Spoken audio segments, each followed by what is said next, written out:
Thanks for the download. Thanks for the watch and the listen here on Ed Schultz News and Commentary on this Wednesday edition. I posted a gimme a minute on my Facebook, and I got quite a bit of negative activity. I guess there comes a time in somebody's career where you have to maybe explain a few things, but I got to be honest with you, folks. I really don't think I have to explain anything.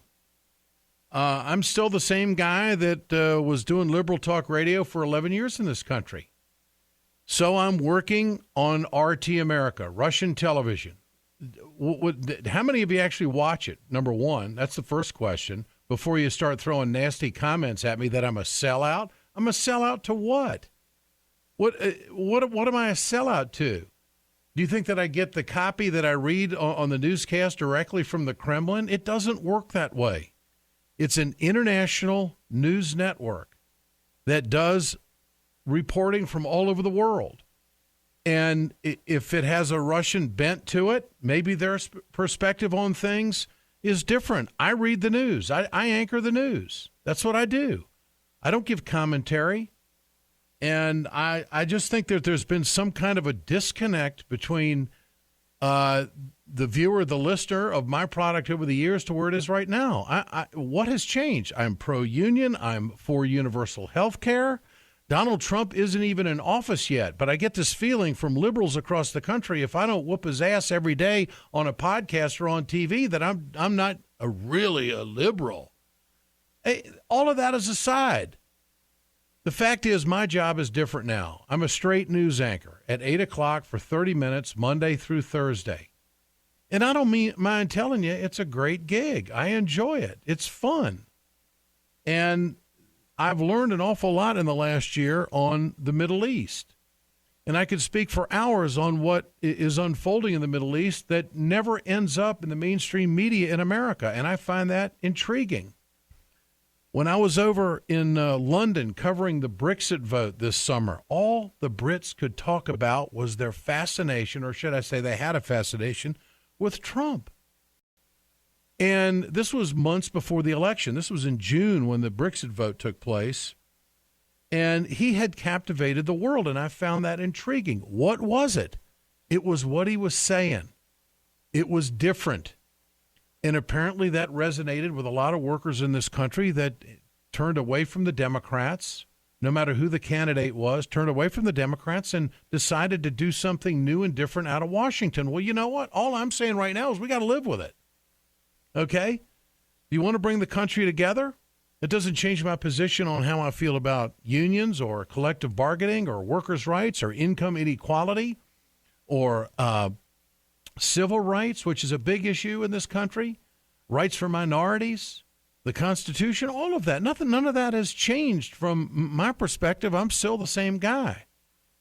And I don't want to say, I realize it all comes with the territory. People are going to write things about you that you don't agree with.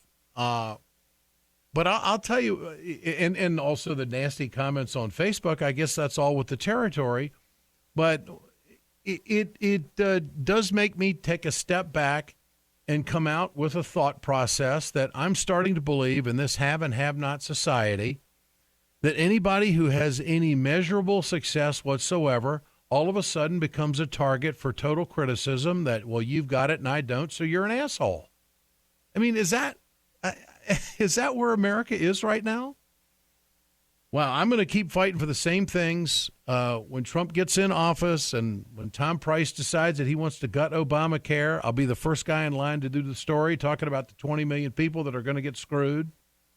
You know, if you remember, I'm the guy who went to the free health care clinics and told the story. I'm the guy who went to the disasters where people were not getting relief. And I'm that same guy, and I'm going to do the same things. But we're in transition right now. Here's a story that I think is really, really interesting. We're all concerned about hacking of the election, the alleged hacking. Do you know that there is no CIA report? It was a leaked report. In other words, the CIA did not release it.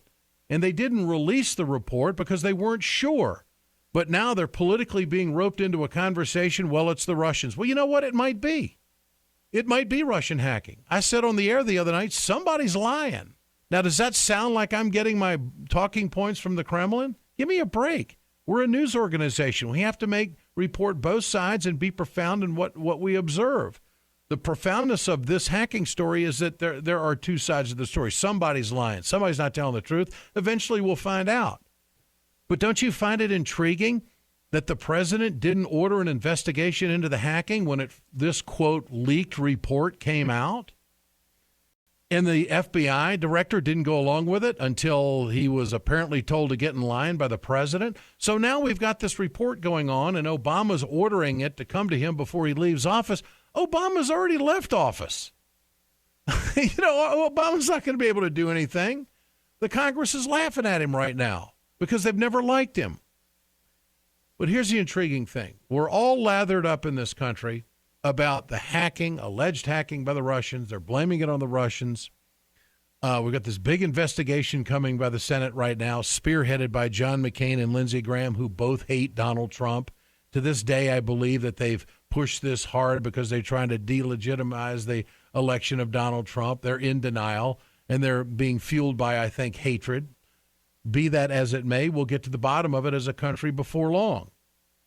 Why isn't there a real concern what's happening with China? Now, this was shot over, shot out. Nobody paid attention to it the other day. When the president held his last press conference, he mentioned the Chinese hacking. No one picked up on it. Do you know that right now there is a real race for air superiority in the globe between the United States, the Chinese, and the Russians? All three countries are paranoid that they're not going to have the best stuff if we ever have a confrontation. I mean, that's basically where the world is. And when you talk about the hacking story, why is there no uproar about what the hacking that's taken place by the Chinese? The Chinese now have a stealth fighter. Where'd they get that technology? They hacked the shit out of us and they stole it. Why isn't that a big story? They have an airplane called the J-20. It's a stealth fighter. It is supposed to challenge the superiority of the F-22 Raptor. And the Russians are coming forward with the T-50. And there is a real race for air superiority right now. And because of cyber wars and cyberspace activity and our lack of ability to protect information, what has happened? The Chinese have made a big leap.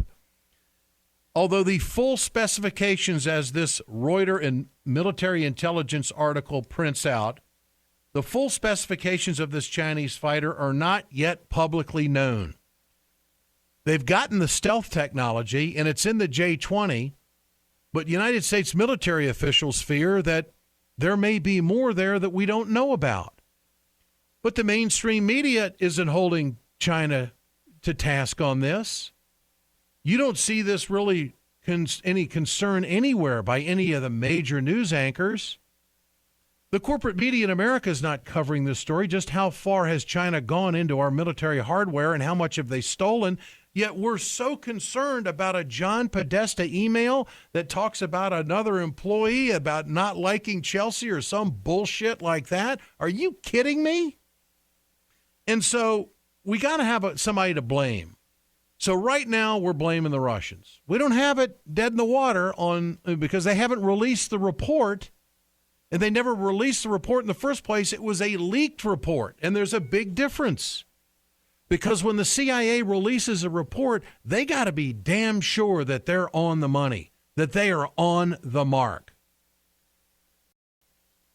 I find it amazing what gets left behind in all of this. That's why I wanted to do news and get away from the television commentary type show that I was doing before. It's a new and different challenge. Now, if that makes me some kind of a traitor, then, up yours. If that makes me some kind of a bad human being, I think when you are in an industry for as long as I've been in it, almost 40 years now, you do a lot of different things and you take on a lot of different projects. And how people want to interpret it is fine. About the only thing I haven't done is the weather. And I don't want to do that.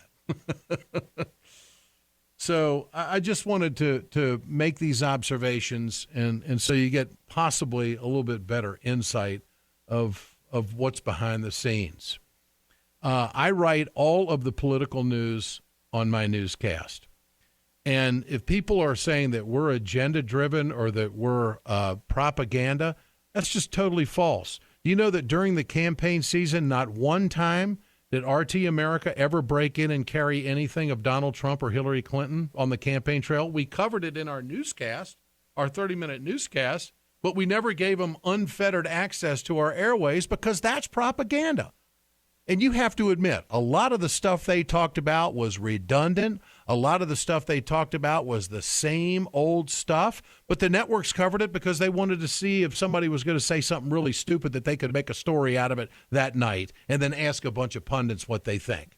I mean, that's really what the election coverage was all about. Just total record and react. No issue-driven type coverage at all.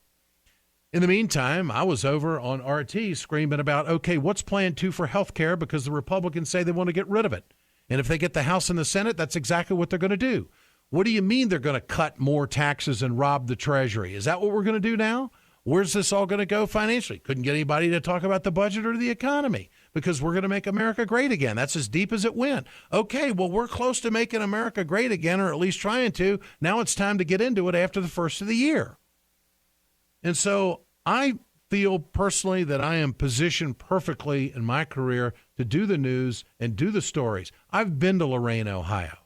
You know, I've been to Flint. I've been to stories in the last year. I've been to Cuba. Oh my God! I interviewed the patriarch of the Orthodox Church for the first time that he met with the Pope in 1,000 years. That was a pretty cool thing to do.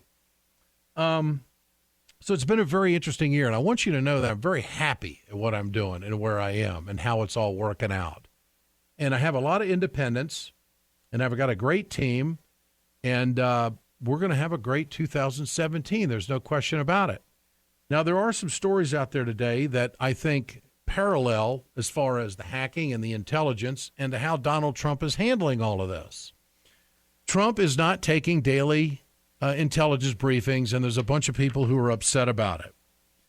Well, I would imagine, I've never had an intel briefing, and neither have you, and I think very few people on Capitol Hill have had the devil in the detail intel briefings. But I would imagine that there's probably some redundancy in it day after day. It's the same old stuff day after day, going through the threats. And it was interesting, Trump's comment was that, well, he doesn't have to be told the same thing every day. When you got something new, bring it to me. If that's how intelligence works, that's how it works. Everybody is criticizing Trump for the way he wants to handle this. I find it hard to believe that the President of the United States wouldn't find 15 minutes a day to get on the phone or get briefed on exactly what the intelligence community is working on. I mean, I think the day is long enough to be able to kind of squeeze that in there. But I'm curious about the Senate Intelligence Committee. The incoming chairman is going to be Richard Burr from North Carolina, and the ranking Democrat is Dianne Feinstein from California. My question is, are they getting daily briefings? Who in the government's getting the daily briefing? Is the daily briefing, somebody's calling me on the phone here. Who wants to talk to me? I don't have time to talk now. I'm talking. Is Mike Pence going to be getting the daily briefings? Okay, that's good. But I am, as a taxpayer, somewhat troubled about the fact that Trump is not seeing it imperative to get daily intelligence briefings. I think for the good of the people, he ought to squeeze it into his daily agenda. I mean, how is he going to turn to the American people and say, you know what? My whole thing is to keep America safe, but I'm not going to take the intel briefings on a daily basis. To me, that's going to be a hard sell. When we come back, Democratic strategist, professor at USC, Bob Shrum, will join us here on Ed Schultz News and Commentary. Stay with us.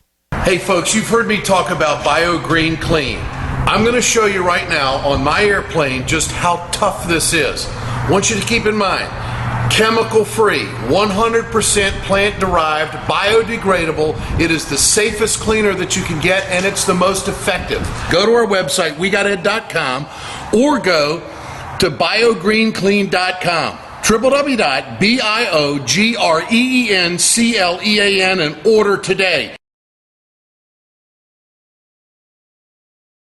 It's time to continue our conversation about mechanical insulation. Mechanical insulation is for the piping systems in our nation's commercial and industrial facilities. Facility owners are burning up billions of dollars through the lack of mechanical insulation on these piping systems. Call the iSave team. Insulation saves America valuable energy, and this team of energy conservation specialists is shovel-ready to save you money. Visit iSaveTeam.org to have a specialist give your plant an energy audit. We perpetuate a culture of crime all the way from Wall Street right down to the main street in our hometowns. It's worse than it has been since FDR took control of the problem and said we can't count on industry taking care of the American labor. They probably have already engaged into some type of criminal cover-up. And the law prohibits the government from even doing anything about it.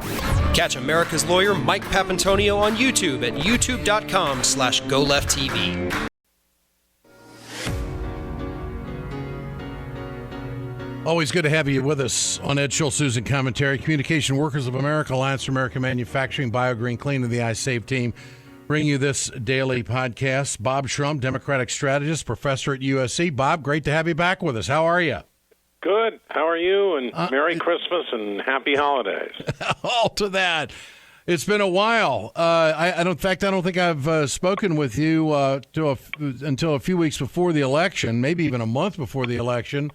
So there's a lot of water. You mean back when we all thought that we were going to be talking about President-elect Clinton? That's right. Well, there's been a lot of water and a lot of boats, or should I say, a lot of ships under the bridge since then.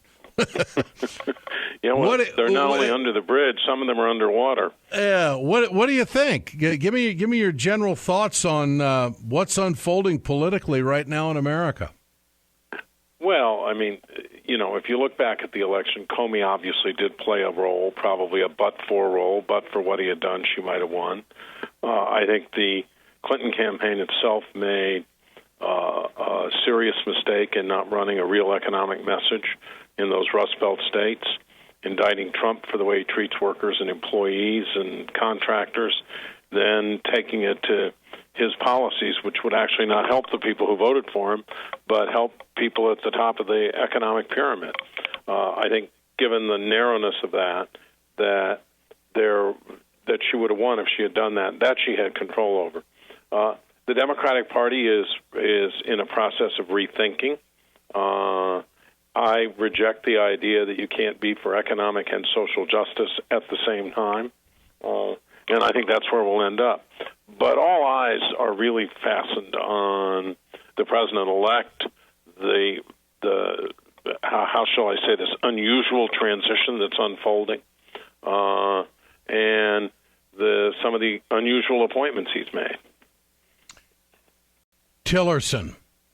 Rex Tillerson, the CEO of Exxon, who has a stated business relationship and has done deals with Vladimir Putin. How do you view all of this? A big oil guy now is Secretary of State. Well, I mean, look, Donald Trump said quite clearly during the campaign that he wanted to improve relations with Russia. In that sense, Tillerson is probably an effective choice for him, far more effective than someone like Romney, who I think would have resisted at every step.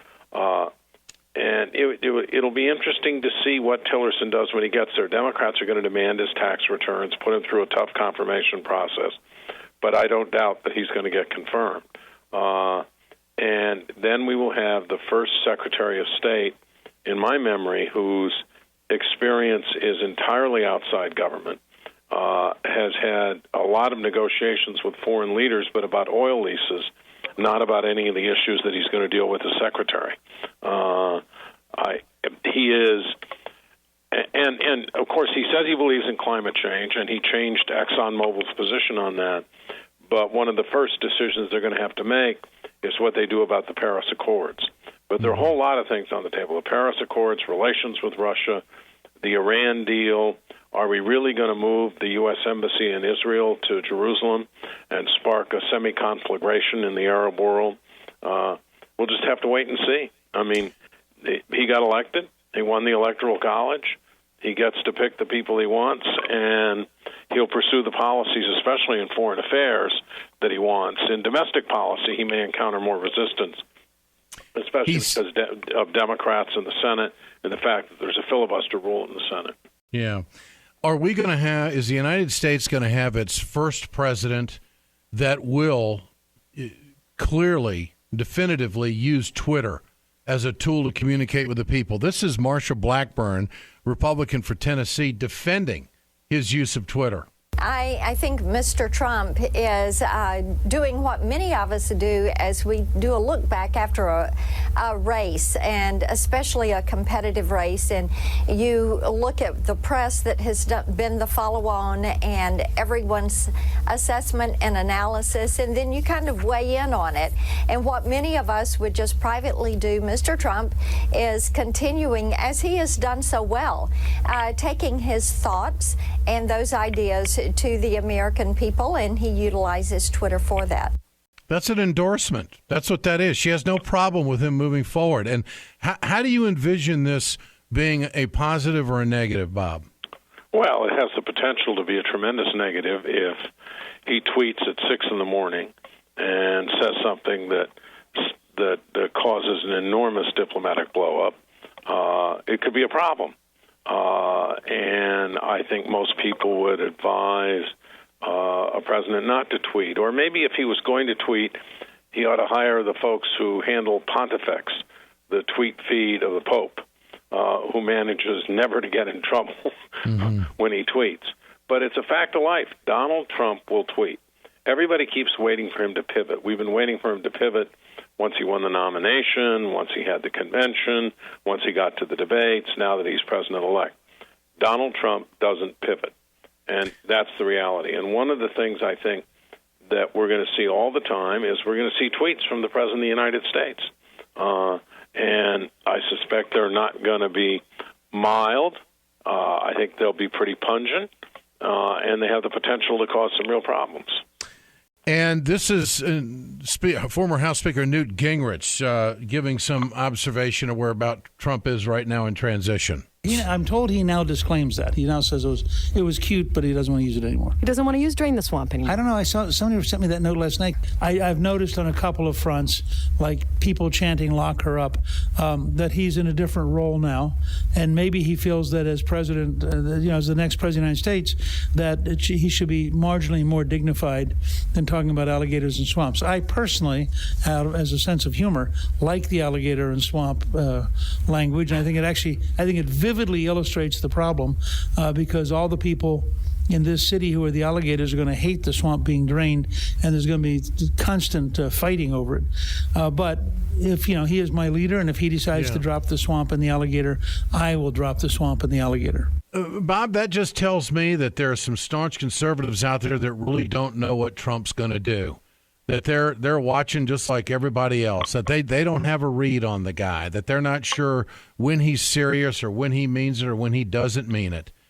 Well, look, Newt himself is one of the alligators and probably doesn't want the swamp drained. But I think you're right. I think that this is somebody who very much marches to the tune of his own drummer, who understands that he's not a traditional Republican, and who's going to propose some things, like if the reports are true, it could be a very large infrastructure investment program the Republicans normally would have opposed. But I think it'd be very tough for them to oppose him. I think they would face some real electoral consequences. And I think Democrats like Chuck Schumer, assuming it's a real infrastructure investment and not just a big tax giveaway to people who build toll roads, I think Democrats would be prepared to support him. Yeah. So, we're not going to know all of this until he takes office. Yeah. But I do think that we should take him seriously on some of these things. He is going to do something about a wall. I mean, Mexico's not going to pay for it, but he's going to do something about it. I don't think he'll pull out of NAFTA. I think he'll try to renegotiate it some. Because there's just going to be so much resistance inside his own party.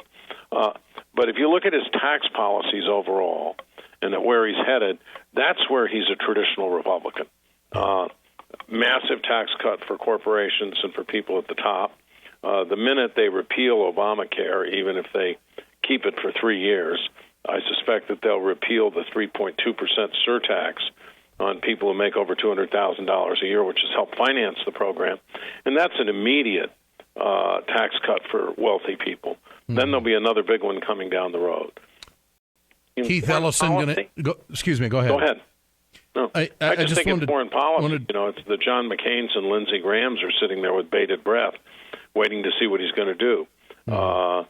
My guess is that he could very well make a deal with Russia on Syria, that would entail a really heavy and coordinated effort to go after ISIS, that he's going to have to deal with the Iranian question, as I said earlier, because that's not a bilateral deal between us and the Iranians.